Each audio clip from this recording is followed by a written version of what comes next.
नमस्कार दोस्तों, आप सभी लोग का अन्नपूर्णा सर्वेश्वरी सुमन की रसोई में स्वागत है। तो दोस्तों, आज हम लोग माता रानी के लिए भोग प्रसाद में लौंग, इलायची और मेवा डाल करके हम लोग गाय के दूध में मालपुआ बनाएंगे। और ये मालपुआ माता रानी को 9 दिन में किसी भी दिन भोग के रूप में आप बनाकर लगा सकते हैं और 9 कन्याओं के लिए भोजन में भी ये बना करके प्रसाद उनको करा सकते हैं। तो दोस्तों, माता को लौंग बेहद पसंद है, तो आज हम लोग वही लौंग इलायची मालपुआ बनाएंगे। चलिए दोस्तों, देखते हैं कि ये मालपुआ हम लोग कैसे बनाते हैं और इसके लिए हमें कौन कौन सी सामग्री चाहिए। तो चलिए दोस्तों, नवरात्रि में बनाते हैं माता रानी का प्रिय भोग प्रसाद मालपुआ। और ये लौंग इलायची मालपुआ हम बनाएंगे क्योंकि माँ को बहुत प्रिय है। तो यहाँ पे इसके लिए हमने गेहूं का 1 कटोरी आटा लिया है और इसी कटोरी से दोस्तों हम लोग ले लेते हैं आधी कटोरी सूजी। यहाँ पे हमारा जाएगा 1.5 कटोरी हुआ तो आधी कटोरी इसमें चीनी। इसके बाद इसमें हम डाल देते हैं, देखिए यहाँ पे मैं आपको दिखा देती हूँ, ये सारे कटे हुए ड्राई फ्रूट है। जैसे कि यहाँ पे काजू है, पिस्ता है, बादाम है और नारियल है। यहाँ पे मेन माँ का भोग प्रसाद के लिए लौंग है। और आपने आज तक लौंग का प्रसाद भोग नहीं चढ़ाया है तो बनाकर मालपुए में चढ़ाइए। तो ये इलायची और लौंग को हम साइड रखते हैं क्योंकि इसको कूट के डालेंगे।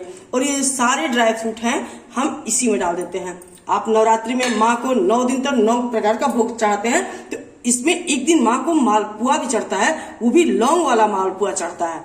तो दोस्तों, अब इसमें जाएगा हमारा, हमने सब कुछ डाल दिया है और अब इसको पहले हम लोग मिला लेते हैं। पहले आटे और ड्राई फ्रूट्स को मिला लेते हैं एक में। यहाँ पे लौंग और इलायची को भी हमने कूट लिया है, इसको भी हमने डाल दिया है। अब सब कुछ को हम एक साथ मिला करके अब इसमें हम लोग दूध डालेंगे। आप दूध डालना चाहे दूध डालें, पानी डालना चाहे पानी डालें। तो यहाँ पे हम उसी कटोरी से भर के 1 कटोरी गाय का दूध मिला रहे हैं। अगर भरसक आपको मिल जाए तो गाय के दूध का ही मालपुआ माँ को लौंग, इलायची और ड्राई फ्रूट डालकर बना करके भोग में लगाएं, क्योंकि ये 9 दिन माँ का दिन होता है और उनको बहुत सारे प्रकार के भोजन चढ़ाए जाते हैं। यहाँ पे हमने थोड़ा दूध डाल दिया था 1 कटोरी, अब आधी कटोरी और डालें। 1.5 कटोरी हमारी सामग्री थी तो 1.5 कटोरी हमने इसमें दूध डाला है। अब इस दूध को डाल करके हम बढ़िया से इसको फेंटेंगे। दोस्तों, यहाँ पे हमने बहुत ही बढ़िया तरीके से इसको फेंट दिया है, पर हमने इस मालपुए में डाला है सूजी। तो सूजी जब डाला है ना, इसको हम लोग ढक करके, और अगर समय है तो आप इसको आधे घंटे के लिए छोड़ दीजिए, क्योंकि जो हमारा ये मालपुआ का बैटर है, सूजी पूरे दूध को अपने अंदर सोखेगा तो ये इसमें खिल जाता है। तो इसको ढक करके कम से कम आधा घंटा का समय, तो 20 मिनट तो इसको पक्का छोड़ दीजिए अपने इस प्रसाद के मालपुए। यहाँ पे देख सकते हैं कि आधा घंटा हो गया है और जो हमारा मालपुआ का घोल है बिल्कुल रेडी है दोस्तों। तो अब चलिए, हमने दूसरी तरफ कढ़ाई पर अपना घी चढ़ा दिया है और वो नॉर्मल बिल्कुल गर्म हो गया है। तो अब डालते हैं अपने पुआ को उसमें। तो यहाँ पे हमारा घी गर्म है और मीडियम आंच पे ही आपको रखना है दोस्तों, ज्यादा बहुत हीट नहीं चाहिए हमें, क्योंकि पुआ को बहुत ही धीमी आंच पे बनाया जाता है। और यहाँ पे एक छोटी सी कटोरी हमने ली है, इसी कटोरी से हम डाल रहे हैं। बड़ा छोटा आप अपनी इच्छा से कर सकते हैं, आप बस एक शेप में इसको डाल दीजिए। और देखिए, छोटी वाली कटोरी है हमारी, तो एक शेप में डालिए। इसके बाद अब ये जब खुद नीचे से ये धीरे धीरे कढ़ाई हमारी छोड़ेगा, तब इसको हमें पलटी करना है। तो यहाँ देख सकते हैं कि हमारा धीरे धीरे जो पुआ है वो बिल्कुल ऊपर आ रहा है, फूल के अपने आप, जैसे पूरी फूलती है।